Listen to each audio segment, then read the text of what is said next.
श्री स्वामी समर्थ. आज आपण अमावस्येला करावयाची विशेष सेवा पाहणार आहोत. अमावस्येच्या दिवशी सकाळी पंचगव्य संपूर्ण शरीराला उठण्यासारखे लावून गायत्री मंत्र किंवा महामृत्युंजय मंत्र म्हणत आंघोळ करावी. जमल्यास नदी तीरावर अथवा तीर्थक्षेत्री पंचगव्य संपूर्ण अंगाला लावून स्नान केल्यास अतिउत्तम. पंचगव्य अंगाला लावल्यावर साबण लावू नये. घराच्या व आपल्या सुरक्षिततेसाठी उजव्या हातामध्ये पिवळी अगर पांढरी मोहरी घेऊन 11 वेळा कालभैरवाष्टक व 11 वेळा वेदोक्त वल्गासुक्त म्हणत घरात सर्वत्र टाकल्याने घराचे वाईट शक्ती, करणी, भानामती व इतर सर्व बाधेपासून संरक्षण होते. अमावस्येच्या दिवशी घराच्या आजूबाजूच्या सर्व देवी देवतांचा हार, नारळ, खडीसाखर ठेवून मानसन्मान करावा. अमावस्येच्या दिवशी घरातील आजारी व्यक्ती व कुटुंबातील सर्व व्यक्तींचा घराचा व दुकानाचा नारळ घेऊन त्यावर कोरड्या शेंदुराने त्रिशूळ काढून नारळ उतारा करावा. आपल्या घरातील, ऑफिसमधील, दुकानातील जाळे वगैरे काढून व्यवस्थित साफसफाई करून व पाण्याच्या बादलीमध्ये थोडे जाडे मीठ, हळद, लिंबू, गोमूत्र व पंचगव्य टाकून घर स्वच्छ पुसून घ्यावे. हळद व गोमूत्र एकत्र करून घराचा उंबरठा पुसून घ्यावा. आपले वाहन स्वच्छ धुवून त्यावरून नारळ उतारा हा 7 वेळा श्री स्वामी समर्थ मंत्र म्हणून करावा. उतारा करताना वाहन हे जागेवर चालू ठेवावे.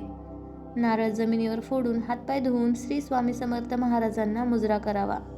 तसेच पांढऱ्या मोहऱ्यांवर वल्गासुक्त 11 वेळा करून त्या पिवळ्या कपड्याच्या पिशवीत ठेवून पिवळ्या धाग्याने शिवून गाडीच्या इंजिनच्या आतमध्ये तारेने अडकून ठेवावे व वाहनास केसारी बांधावी.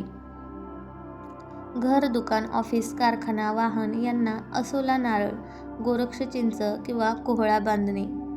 अमावस्येला असोला नारळ, गोरक्ष चिंच, कोहळे आणून त्यावर श्री स्वामी समर्थ 1 माळ, श्री दत्त महाराजांचा बीजमंत्र 1 माळ, शाबरी मंत्र 1 माळ, नवनाथ मंत्र 11 वेळा, कालभैरवाष्टक 11 वेळा, वल्गासुक्त 11 वेळा करावे.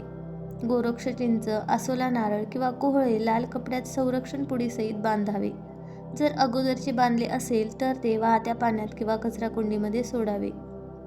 असोला नारळ किंवा कोहळा टांगल्यानंतर कधी कधी खराब होतो किंवा त्यामधून पाणी गळते, तेव्हा ते काढून कचऱ्यामध्ये टाकून द्यावे. त्यापुढील शनिवारी पुन्हा नवीन कोहळा, असोला नारळ आणून लावावे व नेहमी सूर्यास्त झाल्यानंतरच हा उपाय करावा.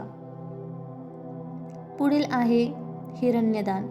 हा उपाय ज्यांचे वडील नाही त्यांनीच करावा. अमावस्येच्या दिवशी 12 ते 12:30च्या दरम्यान जानवे, जोड, 1.25 पावशेर पेढे, 11 रुपये दक्षिणा या 3 वस्तू ब्राह्मणास दान देणे. प्रसादास म्हणून पेढा परत केल्यास खाऊ नये. घरामध्ये शांतता राहण्यासाठी 1 नारळ पूर्ण सोलून देवाजवळ ठेवावा. शेंडी देवाकडे करावी व रोज सकाळ संध्याकाळ त्यावर एकानंतर एक असे 7 कापूर जाळावे. कापूर जळत असताना श्री स्वामी समर्थ मंत्र, गायत्री मंत्र जप करावा. दर पौर्णिमा व अमावस्येला नारळ बदलून घ्यावा. जुन्या नारळाचा प्रसाद घरातच खावा. नारळ खराब निघाल्यास विसर्जन करावा. शक्यतो अमावस्येच्या दिवशी परान्न घेऊ नये. श्री स्वामी समर्थ.